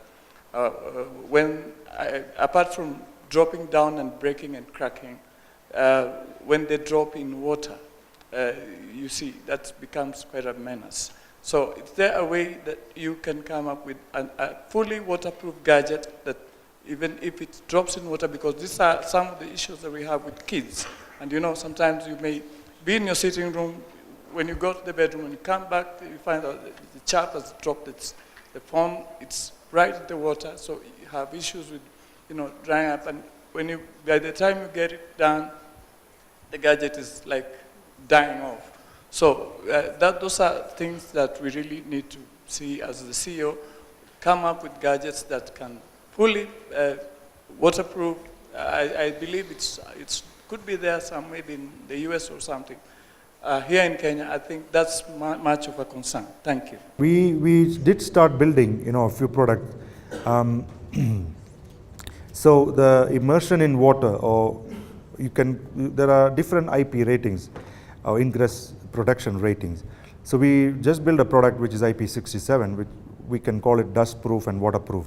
If you drop it into the water, I think within 30 seconds if you retrieve, there is no problem.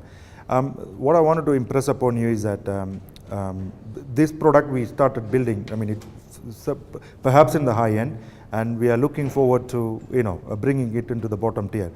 It's a sort of a new thing for us, so thank you, very good feedback. But Galaxy S5, we have seen it performing in the rain, performing in deserts, and for example, even in rally points, we have taken it personally, and it works very well. But there is also another range of products that we've started building and marketing. It's called Active. So there's X cover, there is a Tab Active. You will find a little bit different range of product, which we are building especially for industries and where there is a higher demand of ingress protection. So these are just initiatives that I've started, but I like to bring your attention to the fact that it's all about economies of scale. So we would, obviously start from a higher price point, and as and when material science develops and then when we have more supply, we'll definitely bring it down to the bottommost point. But on top of it, if you have bought a Galaxy S4 or S5 in the past, and if you have had this issue, you can walk into our customer service plaza and get a free replacement within the 24 months, within the warranty period. So we also put in measures to make sure that we tell consumers, okay, if it's a Note 3 or for example S4 that you bought in the past, it's not protected, whether it is a screen or a water damage, you can walk into our service center to get a replacement, free replacement. So there are a number of initiatives on ground, and we will take your feedback again, and we will look at it, what else can be done from a bottom down. Thank you so much for the comment. I think it's yours. Morning. Morning. My name is Dr. Julius Weche. Oh, you give me how many seconds to? No. Okay. I'm just looking at whether it's morning or afternoon. Okay. I have to check my Samsung phone and in order to check. Anyway, my name is Dr. Julius Weche. I'm the team leader at the ACAD Education Group. We've got quite a number of our young people here. I don't know if they can raise their hands. But basically, we believe in molding aspirations. And your phones are one of the things that really help young people really aspire for success. So one of the things that we do is that we go into the schools, we go into communities, and we have events that we'd like to have similar to these, where young people can be able to engage with like your desk at the back over there. So one of the other things we also do is we work on a CSR platform. So for example, I'm very glad that Mugo is here next to Mary, who does a number of things at a number of schools. My question is, how can we be able to engage so that we can continue to mold the aspirations of students in these schools? Do you have any sponsorship that can allow people to go into these places? Because just as a matter of interest, we go to schools where there's like 1,000 students at one go. We can even go to about 3 or 4 schools per week. So if you look at the numbers, 4,000 students in a week, that would be almost, 20,000 in whatever period of time. Those are people whose aspirations are going to be increased just because they have having access to your, smart devices out there. What do you have in terms of that, collaboration? Thank you, Doctor. I really appreciate. Probably you touched one of my passion areas outside the business. I think what we can do, we can certainly, sit across the table. Maybe we need to build a brand new platform. We talked about student outreach program, but that's pretty much in the university level.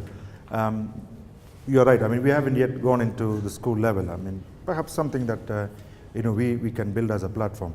Now, whether it is CSR or CSV or it's a mentoring or inspirational program, we will put the final colors to how it should look like. And Mugo is also here, so we will look into it. It's a fantastic idea, and I think it will help a lot of students in getting motivated and reaching where they should reach. Thank you so much. My name is Liz Orembo. My question is a bit short. What do you think are some of the opportunities of big data, especially in the mobile industry in Africa? Good question. Great. We, as a company, we've been talking about big data for about 9 months thereabout. I mean, let me say from December 2013. I mean, we have been looking at it. What we haven't figured out is that we have got data existing in multiple points. I mean, I'm sure you know what challenges we go through. So one of the challenges, I'll give you a very small challenge that I have in this context, is that some of our retail points are not, for example, computerized. They have no IT infrastructure. There is no software. There's nothing. So for us to, for example, as a company, if in case I'm looking at a trend for sellout happening in Kisumu or in Kapsabet or in Kitale, I'm not able to get that because there's no infrastructure enabling, there's no ERP. So with the data that we have, we are now currently sitting together to see how best a CRM can be built behind the big data. So the idea is not about big data. Big data exists in every company, in every environment. It's about how best you can mine it, put the best criteria, and use it for CRM or customer relationship management. Now that's the stage we are in. It's a massive data mining that we are talking about in terms of smartphone. The other point about data mining and the big data is that there is still no big collaboration between corporations. I'm sure you know what I'm talking about. It's only recently that the cooperatives have started sharing the bad debtors data with the big banks. I'm sure you've read that in the newspaper. It's a very new development. So I hope, the partnerships will grow. I can sit with Safaricom, CCK, Airtel, Orange, all stakeholders in the industry. Then we can develop a super duper big data in terms of, it will be it can be available on a single chip or single SIM card or a SIM access card or a smart card. So it's work in progress, but you must realize that at the grassroots level, the ICT awareness and the infrastructure is lacking. And I think it's one of the areas that I spoke to Ali Khan about.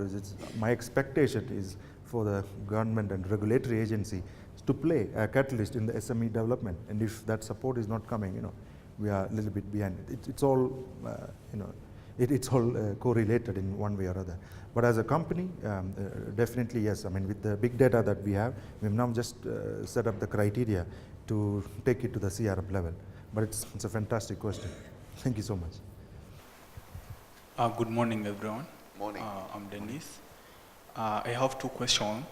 One question is, how often does Samsung involve the African techpreneurs, and especially those of us in Kenya? And do you think that open spaces such as iHub are properly used. My second question is, do you guys have any plans whatsoever to start or to begin an assembly plant like Technophone, what they are doing in Ethiopia? I hear they are introducing an assembly plant there. Do you have any plans whatsoever to have one in Kenya or Africa, maybe to see you perform better in the supply chain? My last opinion, I have an opinion, and I would like to thank your marketing group. I think you guys are great. I go everywhere. I see Samsung on the blogs so here. much. I mean, who just wakes up in one day and decides our landmark there deserves a ring? And I think that was mind-blowing for me. Yeah. Good point. Thank you. Your marketing has been fantastic. I mean, I was at a function, and I was just looking at the phones or devices, and it was 90% Samsung. So, I mean, there's people. Let's ask the people. How many people have Samsung?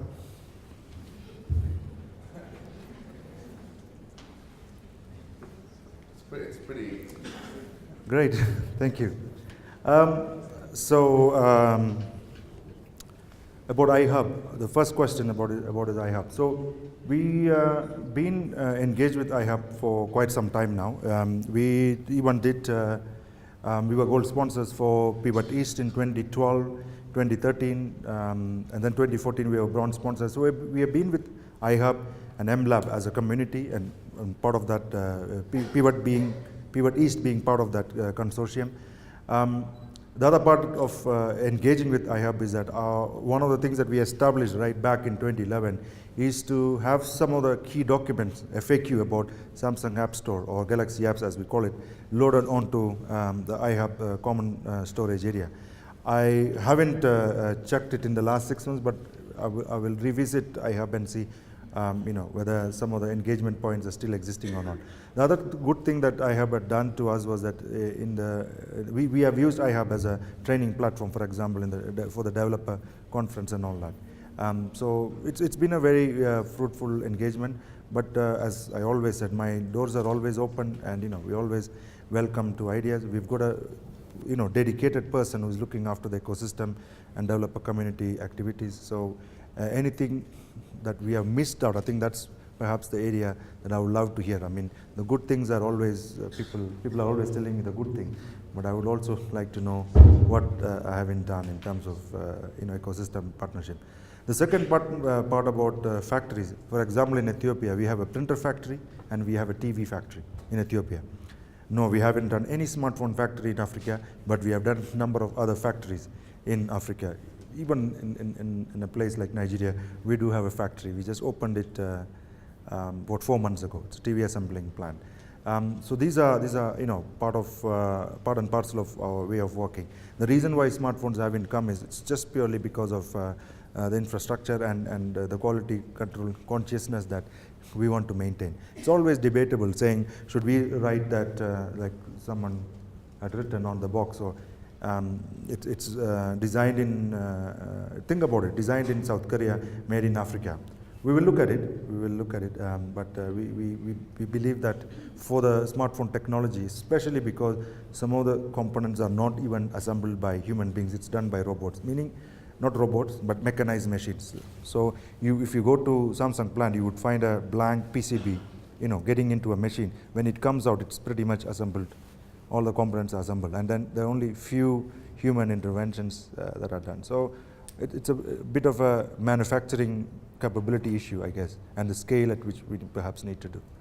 But we have been asked this question for about 4 years, and I'm pretty sure that our global CEO and president are looking into expanding into Africa. Thank you. Good morning, everyone. Morning. So it's good to have Samsung today. So for me, I find the research team of Samsung company very aggressive and has a good research team. So my question is, when are you guys planning to launch something that is transparent or translucent, that's either a transparent phone or tablet or because Samsung is really battling very hard with Apple. That's a fact. And when it comes to innovation, people here are very passionate about innovation. And then my second question is, Samsung is really doing a good is really doing good branding and marketing. And when it comes to charitable work, are you really linking up with corporates or charitable organizations that are behind campaigns of poverty, education? Because you are in a society where we are facing such challenges, and Samsung has a turnout of billions when it comes to profits. So when it comes to expenditure, are you really giving back to the society? Because Africa has, the mobile market in Africa is still prime. Thank you. Okay, so let me take it from the last point. So we do have a number of CSR activities. For example, every year we have a group of doctors coming into Africa. I think the last visit was in Malawi about 2 weeks ago. So their mission is they go into a poor community, a poor village, and then they go through the routine checkup, the eye checkup, and etc., full checkup. So we have programs like that, and I showed you a bit earlier what we were doing in terms of solar lantern and how we are powering up some of the communities. In terms of education, what we are doing is we have actually sort of donated a solar power internet school. So you would find that as well. But the opportunities for collaboration with other corporates, that's really what is lacking. And I think looking at from my perspective, as in Kenya, as Kenyans, we could do more and more collaborations. I think that's where we would reap much more benefits rather than being a single company. So I think your point on partnership with other corporates is very valid, and it's a point well noted. Thank you. Thank you. Yeah, thank you. Thank you. Okonji is my name.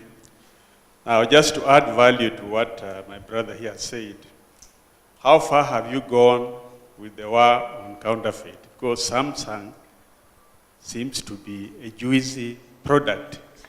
That's why many people want to imitate you. Now, the second question, how sustainable is your Hope for Children program?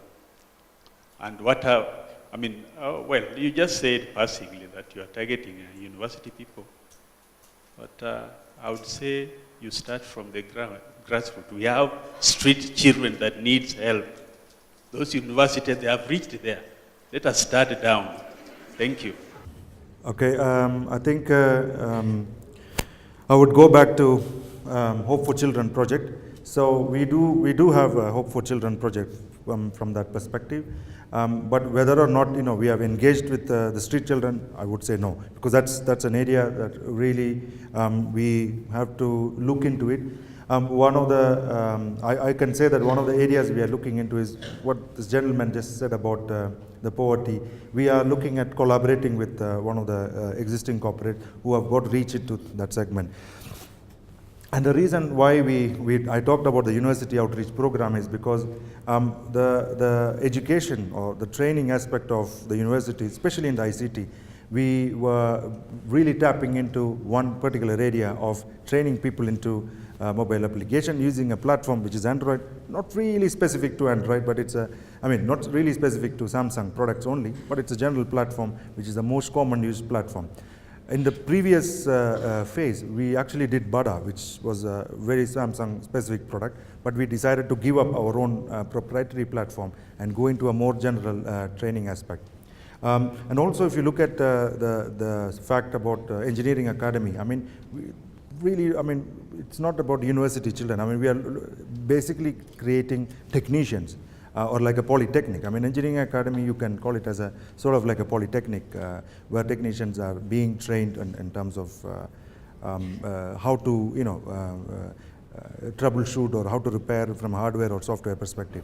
So I think it's about layering our thoughts into saying that what are we doing in this segment and what are we doing in this segment. But your point on the grassroots level is well noted. I think the challenge that I would have is that which is that one corporate organization who would love to partner with Samsung to take this forward. I think that's where we should start from. Some of these things that you're talking about is very, very fundamental civic problems. I mean, some of them even big brands cannot solve. I mean, probably a lot of involvement from the regulatories, from the government agencies, and so forth. So, but it's a good, very valid point about what you said, and I will take it back into our CSR team, and we'll see what best we can be done.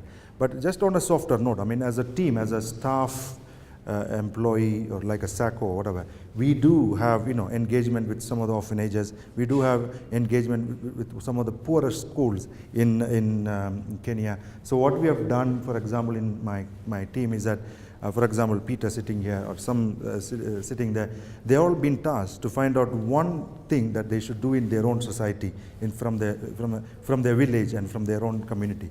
And that's purely from a personal perspective. And what we do when, for example, Peter identifies in his village what small thing we can do, then we go as a staff team and as a more like an employee group into the group, supporting them with food, or we have painted, we have cleaned. There are a number of activities that we have done from that perspective as well.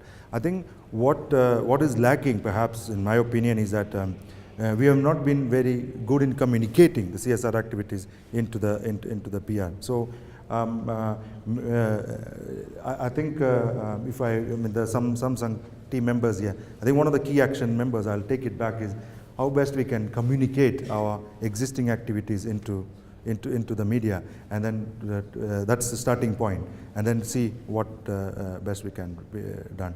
But very valid point, but I assure you that we do programs with orphanages, we do have programs with some of the poorest schools in Kenya. So if you're saying that your program is involved with university students, and a mind needs to be nurtured at a tender age, so that, because if we look into other countries, most advanced countries like Japan, Asian countries, it is believed that the program will normally start at a very small age.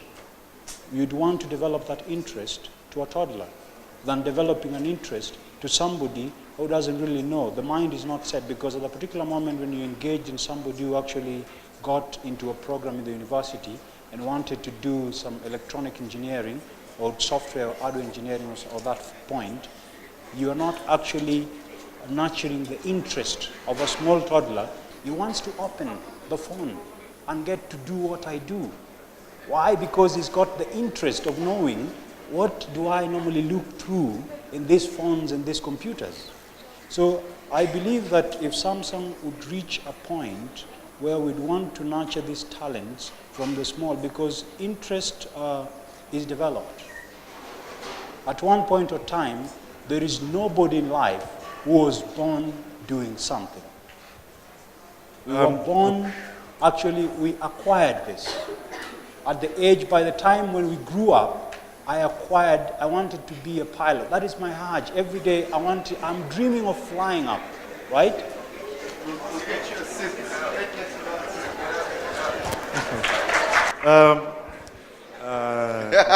Manoj, there's a whole lot there. Number of questions in there, but I can tell you one thing: what a government or a ministry can do, we can't do it for sure. So having said that, I mean, what we are doing, my personal role, and I'm going to throw it upon to everybody, or throw it open to everybody, is that if you've got a clever application, if you've got a clever content, if you've got something, you think information, like you rightly said, that would, empower somebody's life or make somebody's life more productive, we are very, very open to listen to those ideas. So that's why I talked about the developer outreach program or the community program. A developer doesn't mean that he's a university student or is a high school student. It's open to each and everybody. I mean, as a team, we receive almost 100 comments, from on a monthly basis, how to improve the society, or how to improve the productive life, and etc., etc. So, but in a very humble way, we have just begun. Perhaps should reiterate the fact that I mean, from where we started, I mean, for example, in 2007 and where we are now after, 7 years of being in Kenya, I mean, we have grown consistently, but by no means, we are bringing some of the, I don't know, even talk about the school or classrooms that are available in Korea or in Japan. The reason why I'm talking about it is because, for example, a primary school in Korea, I mean, somebody in class 3 or class 4 has gotten access to the tablet, not because he brings the tablets from home, but the tablets are right in the school itself. And there is, for example, a smart board on it. So the content sharing is live. You don't need to go to the class to get the content. Even if you are sick, if you have the tablet, you can still see what's going on in the classroom. The infrastructure and the country itself, there's huge amount of development. Where we are now, we are really starting from, as a country, as a company, we are starting from very humble beginnings. And what you see, I mean, in terms of most of the aspirational and other products that you see, it's at the moment, perhaps we are looking at a 1% or 2% of the entire business that we talk about. Our biggest opportunity in this country, like I made in my comment, is that it's in entry smartphone. And that is where we are at the moment. And I'm very happy to say that if you look at Kenya as a country that I've seen, for example, back in 2002, just to give you an example, it used to take me 10-15 minutes to drive from Jomo Kenyatta Airport to Holiday Inn Westland. But now, it could be 3 hours, it could be 2.5 hours. And the number of dwellings, number of apartments, number of cars, number of banks, number of loans that has been dispensed over the last 10 years has been phenomenal. So I'm very happy to note that, the country has grown, the GDP growth has grown, the middle income class is slowly progressing upwards in the strata, meaning the bottom of the pyramid is, I'm not saying depleting, but slowly by slowly there is a progression upwards.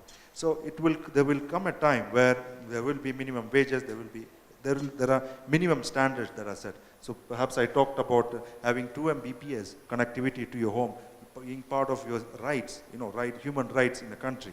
That's now perhaps the age that we are getting into. Of course, we are slightly, as a country, as a continent, we are perhaps 4 or 5 years behind, everybody else. But trust me, with the transformation that I've seen in Kenya, the transformation I've seen in some other parts of Africa is phenomenal. I mean, people would say that it's horses to Porsche. There hasn't been anything in between. I mean, that has been, the growth of Africa. There has not been 2G networks. There has been straight away, we started with 3G networks in Africa, where, developed countries, I mean, we started with landline, then 1G, there was no 1G, I'm joking, but, 2G network, and, it has progressed. Some countries like India, for example, they are just rolling out 3G licenses as we speak now, while in Kenya, we're already talking about 4G and some other stuff. So I think as a continent, it's progressed greatly, and I think I've even seen the progress of the common man and the people as well. Us as a company, we are enablers. We are one of the media sort of partners. So we can enable developers. We can help people get into the right space as we speak. So this 370 applications that I talked about, what we have done with them is with each individual, we have gone through FAQ and made sure that they upload the applications in the right way into the App Store, made sure that they are published from Kenya, made sure that we give them the visibility within the App Store that someone logs in from Samsung App Store from Kenya, they will be seen in the top 10. So those are the small things that we are being able to do for people who are outside all this context, whether it is university or school. So my encouragement to you and your son, for example, would be absolutely on the right track. But things like curriculum, please be on it. If you have interest outside the curriculum, then we will be able to help you.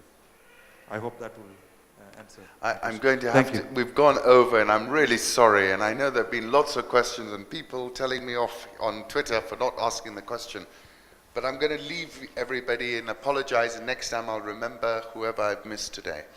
And this Samuel Kantai, there have been some people who are going for that gear award. By the way, Manoj is giving a gear, but I suppose we'll test and see who got the furthest reach. But Samuel Kantai, Samuel, where are you? Are you in here? Samuel.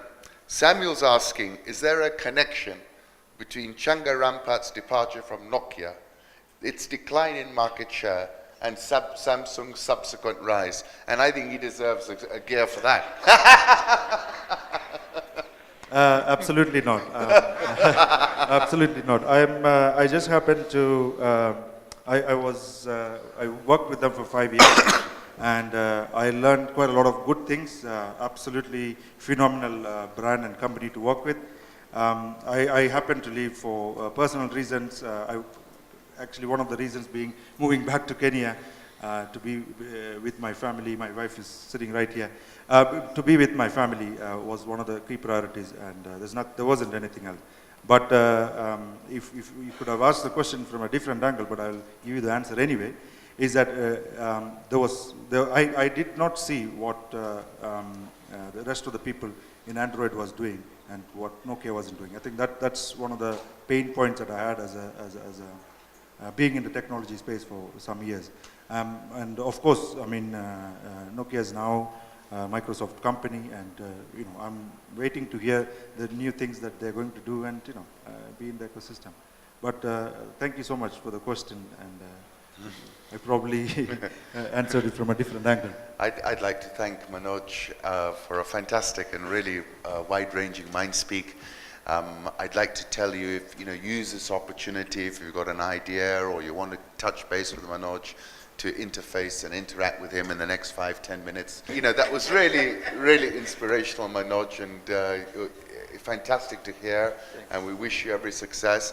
And I genuinely wish you fulfill your passions, which are so much around encouraging the techpreneur space here in Kenya. And I think, in many respects, you're much more qualified than a lot of other people who are trying to do that same thing. And I really hope, actually, that one day, you and I and others, set up a tech investment fund where we can go and finance people's fantastic ideas, because one thing I know, we're not short of ideas in Kenya, we're not short of superhuman capital, we just need to organize ourselves better at times, that's all. Thank you very much, Manoj. Thank you so much. Thank you.